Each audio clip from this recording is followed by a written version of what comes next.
Welcome back to the channel friends. अभी मैं अपने चैनल के एनालिटिक्स देख रहा था और उसके अंदर मैंने देखा कि मेरी जो ऑडियंस है उसका स्प्लिट जो है उसके अंदर 25 टू 34 ईयर्स के जो लोग हैं वो तकरीबन 30% के करीब हैं और जो 35 टू 44 ईयर्स के लोग हैं वो तकरीबन 36% है। तो प्रिडोमिनेंटली ये जो एज ब्रैकेट है 25 टू 44 के अंदर जो लोग हैं वो मेजॉरिटी में फॉल कर रहे हैं। ऑलमोस्ट 66% के करीब लोग हैं इसके अंदर। इसी तरह से अच्छा, इसमें एक और इंटरेस्टिंग स्टार्ट ये भी था कि फीमेल भी ऑलमोस्ट 14% वॉच कर रही हैं, which I didn't know about that. उसके अलावा जो जो कंट्री वाइड स्प्लिट है उसमें यूएई ऑफ कोर्स वो 42% के करीब है। पाकिस्तान, इंडिया ऑलमोस्ट 16-12% के करीब है और बाकी फिर सऊदी, यूएस और बाकी कंट्रीज आते हैं उसके अंदर। तो प्रेडोमिनेंटली अगेन यूएई उसके अंदर टॉप पर है और मुझे पता है फिर जीसीसी कंट्रीज में और लोग भी देख रहे होते हैं apart from the western countries. Pakistan, India में तो ऑफ कोर्स देख ही रहे होते हैं। अगर आप पहली दफ़ा मेरे चैनल के ऊपर आएँ तो आपको अगर नहीं पता कि मैं किस टॉपिक पे बात कर रहा होता हूँ, तो मैं personal finance, productivity, real estate, relocation, immigration, इन सारी चीज़ों पे बात करता हूँ जो कि डायरेक्टली आपके ऊपर इम्पैक्ट करती हैं, क्योंकि ये सारी चीज़ें लिंक होती हैं आपकी मेजर डिसीजन से जो कि आप अपनी फैमिली के लिए कर रहे होते हैं। और ये डिसीजंस वो डिसीजंस होते हैं जिसकी वजह से आप अपनी अपने मूव करते हैं, एक मुल्क से दूसरे मुल्क जाते हैं, अपनी लाइफस्टाइल को इन्फ्लेट करते हैं या उसमें कट डाउन करते हैं, डाउनग्रेड करते हैं जस्ट बिकॉज़ अपनी फैमिली की लाइफस्टाइल को, आई मीन जस्ट बिकॉज़ आपके पास पैसे कम होते हैं, पैसे ज़्यादा होते हैं, व्हाटएवर द केस इज़। तो मैं इन चीज़ों पे बात करता हूँ कि आपको जो अपनी फाइनेंशियल इन बल्कि इस वीडियो के अंदर हम ये बात करेंगे कि फाइनेंशियल इंडिपेंडेंस कितना इंपॉर्टेंट है और स्पेशली अगर आप यंग एज के अंदर हैं तो क्या-क्या आप कर सकते हैं to achieve that financial independence. और फाइनेंशियल इंडिपेंडेंस के सबके अपने-अपने डिफरेंट डेफिनिशंस होती हैं। मेरे हिसाब से फाइनेंशियल इंडिपेंडेंस वो होती है कि अगर आप जो काम बगैर काम किए पैसिव इनकम आप इतनी जनरेट कर लें कि आपका एटलीस्ट किचन चलता रहे। जब इस पोज़ीशन पे आप आ जाते हैं तो आपको जो आपकी आप डे जॉब जो कर रहे हैं वो सिर्फ़ आप अपने लेट्स से you are doing just to satisfy yourself, because अब आपको अपनी डे जॉब की ज़रूरत नहीं है क्योंकि आप उस लेवल पे पहुँच चुके हैं। But it is very difficult to achieve that level. So इसलिए अपने गोल्स को ऊपर रख सकते हैं आप, लेकिन उसमें स्टेप बाय स्टेप आगे बढ़ना बहुत इंपॉर्टेंट है। जो आज मैं बात करूँगा बेसिकली वो आप यूएई में रहते हुए जो लोग यहाँ पर काम करते हैं वो किस तरह से फ्रॉम द एज ऑफ 25 जब कोई भी नॉर्मल बंदा आता है उसकी एक नॉर्मल अच्छी सैलरी होती है या नहीं भी होती है, तो वो किस तरह से अपने आप को ग्रो कर सकता है फॉर द फोर्सिएबल फ्यूचर। क्योंकि बहुत सारे लोग यहाँ पर आते हैं सिर्फ 2 साल, 3 साल, 4 साल के लिए, लेकिन वो पूरी ज़िंदगी यहाँ पर रह के चले जाते हैं और वो फिर वही बात होती है कि यहाँ पर रहते हुए कोई प्लान नहीं करते। डे 1 से अगर आप प्लान करेंगे तो आप बहुत अच्छा परफ़ॉर्म कर सकते हैं। और मैंने बहुत सारे लोगों को इंडिपेंडेंट होते हुए देखा है। बहुत सारे लोग तो होते हैं ना जो आगे चले जाते हैं, वेस्ट में इमिग्रेशन ले लेते हैं, लेकिन अपार्ट फ्रॉम दैट अगर बहुत सारे लोग ऐसे भी होते हैं जो लोग यहीं पर रहते हुए अपने आप को फ्लरिश करते हैं और ना सिर्फ ये कि अपनी जॉब के अंदर अच्छे होते हैं, बल्कि अपनी साइड हसल्स करते हैं, अपनी पैसिव इनकम को बढ़ाते हैं, अपने बिज़नेसेस करते हैं और बहुत सारी चीज़ें करते हैं। इसके अंदर जो सबसे पहली चीज़ मैं आपको वार्न कर दूँ, जो कि नहीं करनी चाहिए, वो बहुत सारे लोग जो अनरियलिस्टिक एक्सपेक्टेशंस रख लेते हैं कि हमारी जो इन्वेस्टमेंट्स के रिटर्न हैं, वो इस तरह के होंगे कि हमको लेट्स से मैं अभी किसी से बात कर रहा था, वो कह रहे थे कि यार आप जब भी बात करते हैं इन्वेस्टमेंट्स की, उसके अंदर आप बात करते हैं let's say 10% return, 8% return annual basis के ऊपर। मुझको तो ऐसे लोग भी मिलते हैं जो मुझे बताते हैं कि वो 5% मंथली रिटर्न ले रहे हैं, जो कि ट्रांसलेट होता है 60% एनुअल रिटर्न में, जो कि मैं यूएसडी या एईडी टर्म में बात कर रहा हूँ। और बहुत सारे ऐसे लोग आपको मिल जाएँगे क्रिप्टो के अंदर, फॉरेक्स के अंदर, स्टॉक्स के अंदर, कि आपको इस तरह की बातें करते हुए नज़र आएँगे। मैं कहता हूँ देखें, आपको 1 महीने के लिए इस तरह का रिटर्न मिल सकता है, दूसरे महीने मिल जाएगा, आप इसको सस्टेन नहीं कर सकते। एग्ज़ाम्पल हम इसकी इस तरह से लेते हैं कि इलॉन मस्क की एग्ज़ाम्पल लें। इलॉन मस्क से मैं कोई बहुत ज़्यादा इंस्पायर्ड नहीं हूँ, क्योंकि उसके अपने मसले हैं, but he is a genius, ये तो मानना पड़ेगा। जो वो कर रहा होता है वो he is a smart, street smart बंदा है। वो बहुत सारी चीज़ें जिस तरह से कर रहा है हमें उससे सबक तो लेना चाहिए, but at the same time उसके बहुत सारे मसले हैं, जिसमें सबसे बड़ा मसला जो मुझे है वो अगर फाइनेंशियल एस्पेक्ट देखें, मोरल एस्पेक्ट तो एक अलग चीज़ है, लेकिन फाइनेंशियल एस्पेक्ट के अंदर वो पंप एंड डंप भी बहुत ज़्यादा कर रहा होता है। उसने डोज कॉइन को पंप एंड डंप किया, उसने टेस्ला के स्टॉक को जो कि उसकी अपनी कंपनी है उसके अंदर पंप एंड डंप किया। इसके ऊपर मैंने अलग से मल्टीपल वीडियोज़ बनाई हुई हैं पहले। लेकिन वो जब इस तरह से कर रहा होता है तो फिर आप सोचें बड़े लोग किस तरह से कर सकते हैं। एनीवेज़ पॉइंट ये है कि इस वक़्त उसकी जो नेटवर्थ है वो मैं नंबर्स मैंने लिखे थे ताकि मुझे कुछ गलत ना हो उसके अंदर। $386 बिलियन की उसकी नेटवर्थ है इस वक़्त, दुनिया का अमीर तरीन आदमी है इस वक़्त वो। एट द सेम टाइम आप ये देखें कि 2015 में मैंने बैक ट्रैक किया 10 साल पहले, उस वक़्त उसकी जो नेटवर्थ थी वो $12 बिलियन थी। ये मैंने फोर्ब्स की वेबसाइट से उठाया था कि उसकी उस वक़्त की नेटवर्थ $12 बिलियन थी। अब आप सोचें कि अगर इलॉन मस्क जो कि जिस भी टैलेंट को हायर करना चाहे, जिस तरह के टैलेंट को हायर करना चाहे, जब भी हायर करना चाहे, किसी प्राइस में भी हायर करना चाहे, खुद वो इतना जीनियस है, कुछ भी कर सकता है ना वो। तो वो अपनी नेट वर्थ को ग्रो कर पाता है $12 बिलियन से, आज उसकी नेट वर्थ है $386 बिलियन 10 साल के अंदर। अगर इसके ऊपर 60% का रूल लगाएँगे ना कि साल के अंदर उसकी नेट वर्थ 60% से इंक्रीज़ कर रही है, वो कुछ भी नहीं कर रहा है, इतनी मेहनत करता है, 18-18 घंटे काम करता है, अ, एक कंपनीज़ बनाता है, नई-नई कंपनीज़ बनाता है, स्पेस में भेज रहा है लोगों को, बड़े-बड़े काम कर रहा है ना वो। लेकिन उसके पास ट्रेडिंग की स्किल्स होनी चाहिए ना, वो ट्रेडिंग कर सकता है, क्रिप्टो के अंदर बना सकता है पैसे, जो कि पंप एंड डंप से तो बना रहा है, लेकिन मैं उसकी बात नहीं कर रहा, मैं इस वक़्त बात कर रहा हूँ कि प्रॉपर ट्रेडिंग के थ्रू चार्ट्स को देखकर वो पैसे बना सकता है। तो अगर वो बना सकता होता तो और 60% के रिटर्न ले सकता होता, तो कैन यू इमेजिन कि $12 बिलियन से आज अगर वो सिर्फ़ $12 बिलियन को लेकर सिर्फ़ ट्रेडिंग करता, तो आज उसकी जो नेट वर्थ होती वो 1319 बिलियन डॉलर्स होती। मैं नंबर इसलिए इस तरह बोल रहा हूँ, मैं ट्रिलियन में इसलिए नहीं जा रहा ताकि आपको एक आइडिया रह सके। तो इंस्टेड ऑफ 386 बिलियन डॉलर्स इस वक़्त उसकी होनी चाहिए थी 1319 बिलियन डॉलर्स, अगर वो 60% के ऊपर ग्रो करता अपनी वेल्थ को फ्रॉम 2015। उसने 60% पे नहीं किया, उसने अगर 50% पे भी किया होता, तो वो 691 बिलियन डॉलर्स होती। फिर भी 386 बिलियन के करीब नहीं होती। अगर वो 40% पे अपनी नेट वर्थ को ग्रो करता, तब उसकी नेट वर्थ 347 बिलियन डॉलर्स होती। So it is important to understand कि ये जो नंबर्स होते हैं ना, जो लोग आपको ट्रेडर्स बताते हैं कि भई ये 5% हम दिलवा देंगे तुमको, तुम फ़िक्र ना करो। ये जो यंग लोग होते हैं, उनको इस ट्रैप में तो फँसना ही नहीं चाहिए।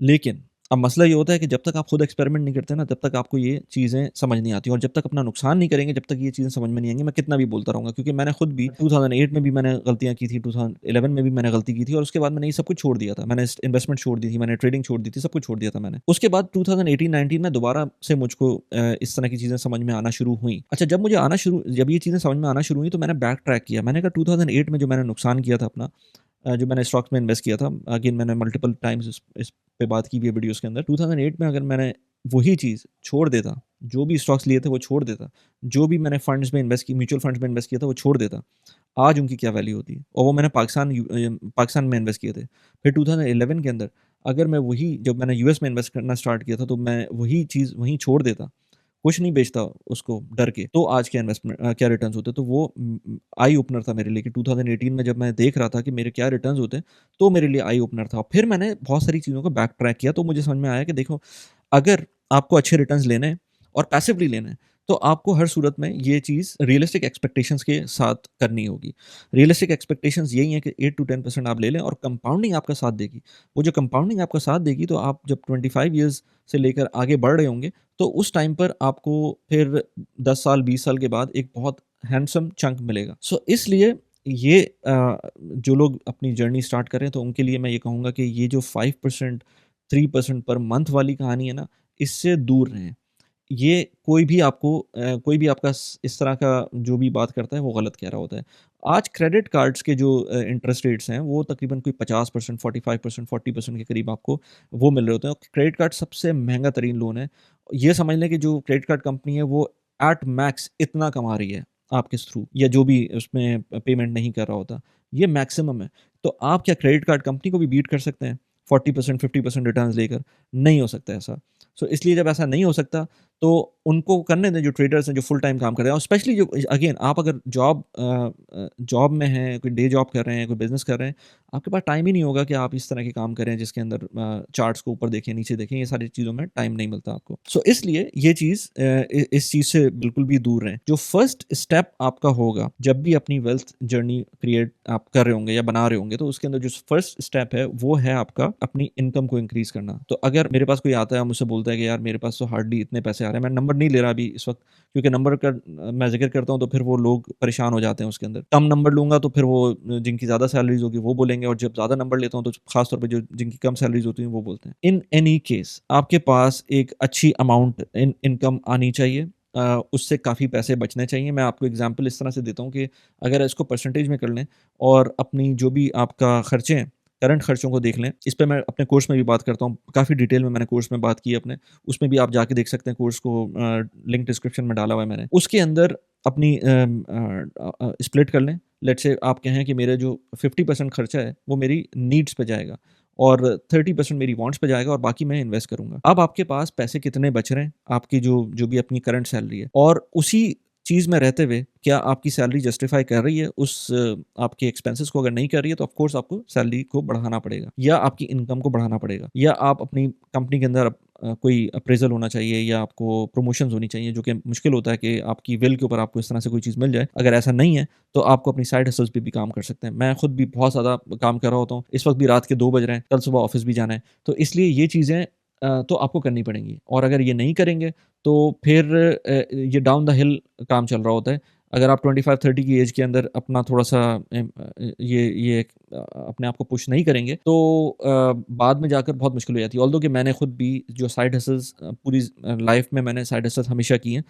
लेकिन मुझे जो सही साइड हसल मिली, जो मुझे समझ में आया कि हाँ यार, ये मैं कर सकता हूँ और स्केलेबल है while doing my day job, ये यूट्यूब था और यूट्यूब की वजह से मुझको काफ़ी ज़्यादा इनसाइट्स मिलती हैं, लोग मिलते हैं मुझको, तो वो एक बहुत अच्छी मेरे ख़्याल से एक एक्टिविटी है, जो कि सोशल मीडिया पे जाके कोई भी कर सकता है। लिंक्डइन के ऊपर आप कर सकते हैं। हम अपनी एक मनी माइंडसेट अकेडमी रन करते हैं, जिसमें मैं, हमाद भाई और नदीम होते हैं और हम लोग 4 वीक्स का कोहोर्ट करते हैं वो। उसके अंदर भी हम इन चीज़ों पे बात करते हैं। मैं पर्सनल फाइनेंस पे बात करता हूँ, नदीम साहब करियर डेवलपमेंट पे बात करते हैं और जो हमाद हैं वो सोलोप्रेन्योरशिप पे बात करते हैं। तो हम बहुत सारी चीज़ों पे उसमें एक पूरी कम्युनिटी को चला के चल रहे होते हैं। उसमें डाइवर्स लोग मिलते हैं और मुझे हैरत होती है बहुत सारे लोग जो कि फाइनेंस बैकग्राउंड से होते हैं, लेकिन वो अपने घर के फाइनेंसेस को मैनेज नहीं कर रहे होते। सो फर्स्ट स्टेप आपको मैंने बता दिया कि आपको अपनी इनकम तो बढ़ानी है। बगैर इनकम को बढ़ाए हुए आपका काम नहीं चल सकता। लेकिन at the same time investments भी बहुत ज़रूरी हैं। इन्वेस्टमेंट्स मेरे ख्याल से ज़्यादा इम्पोर्टेंट है, but at the same time अगर आपके पास पैसे होंगे नहीं तो इन्वेस्ट कहाँ करेंगे? तो ये बहुत इंपॉर्टेंट है। बजटिंग बहुत इंपॉर्टेंट है।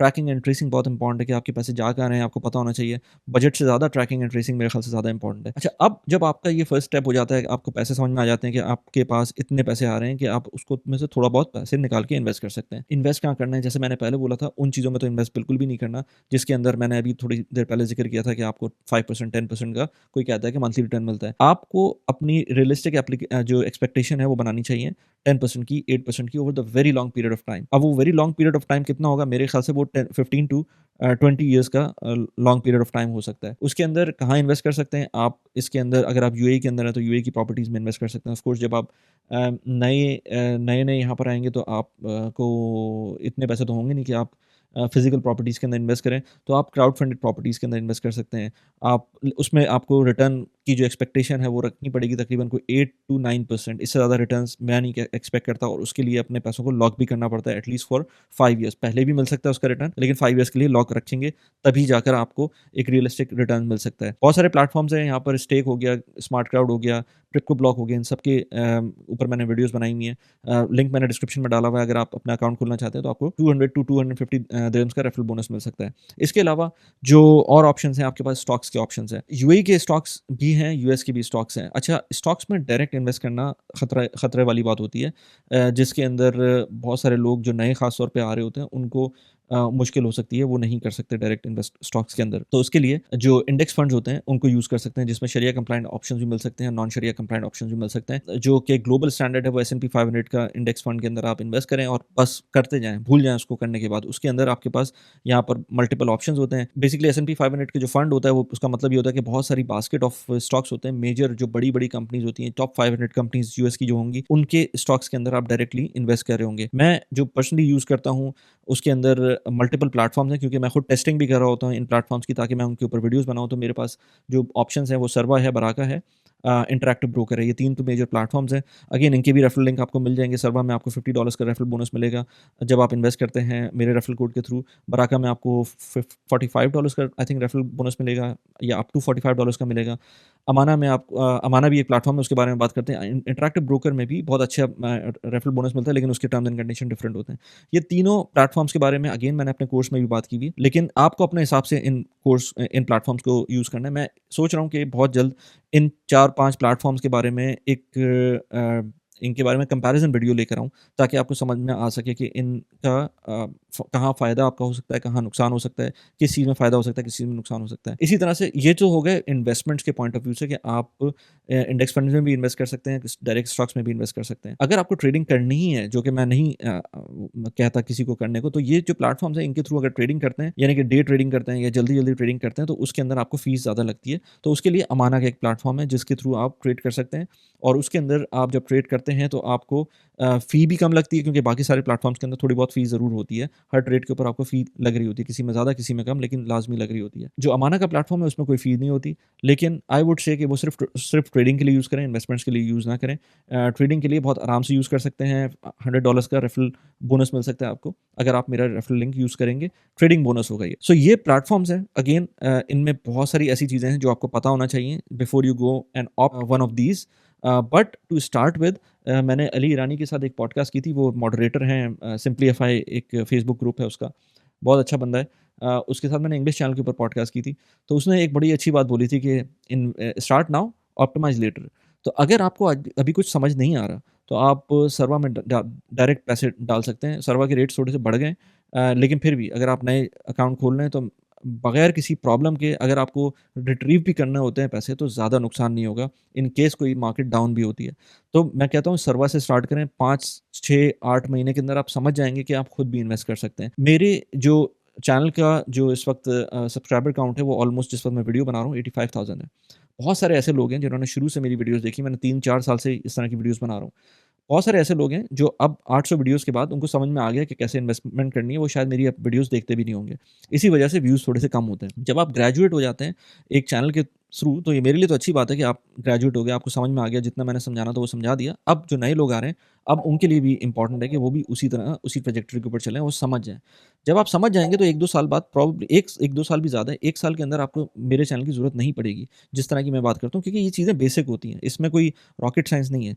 चीज़ें बहुत जल्दी आप समझ जाएँगे, अगर आप चाहते हैं कि इसके ऊपर थोड़ा-सा भी टाइम स्पेंड करके तो इसकी प्रैक्टिकल चीज़ों के अंदर लेके आ जाएँ। सो ये सेकंड स्टेप था इन्वेस्टिंग का, और जो पहला स्टेप मैंने आपको बताया था अपनी इनकम बढ़ाने का, तो मैं आपको एक और एग्ज़ाम्पल से बताता हूँ कि अगर आप 2000 दिरहम, सिर्फ़ 2000 दिरहम महीने के इन्वेस्ट करते हैं for for the rate of 8% profit, ये 8% बड़ा नॉमिनल सा प्रॉफिट रेट है। इसके ऊपर अगर आप इन्वेस्ट कर रहे होते हैं, आपको अगले 15 साल के अंदर 657,000 दिरहम, यानी कि 6 लाख 6,60,000 दिरहम के करीब आपको पैसे मिल जाएँगे 15 साल के अंदर। अब आप सोचें कि 2000 दिरहम आपके लिए सेव करना मुश्किल थे या आसान थे? मैं ऐसे बहुत सारे लोगों को जानता हूँ, बहुत सारे लोगों को जानता हूँ जिनके लिए 2000 दिरहम सेव करना महीने के मुश्किल नहीं थे। लेकिन आज उनके पास, अगर कोई मैं उनसे पूछूँ कि क्या एसेट बनाया हुआ है 15 साल के अंदर, तो शायद उनके पास इस वक़्त टोटल एसेट के अंदर इतनी अमाउंट भी ना हो। यानी कि कोई बंदा अगर 15 साल पहले 20,000 दिरहम के ऊपर आता है, और मैं थोड़ी-सी अगेन नंबर्स ले लिए मैंने, लेकिन 20,000 दिरहम्स पे आता है और 15 साल बाद उसकी सैलरी लेट्स से 35,000 दिरहम होती है, या चलें वर्स्ट कम वर्स्ट 20,000 दिरहम ही होती है, उसकी फैमिली साइज़ बढ़ता है, सब कुछ होता है। शुरू में तो वो पैसे ज़्यादा बचा सकता था ना, आज उसके पास पैसे कम बच रहे होंगे, लेकिन मैं फिर भी समझता हूँ कि 2000 दिरहम्स बचाना इतना मुश्किल नहीं है।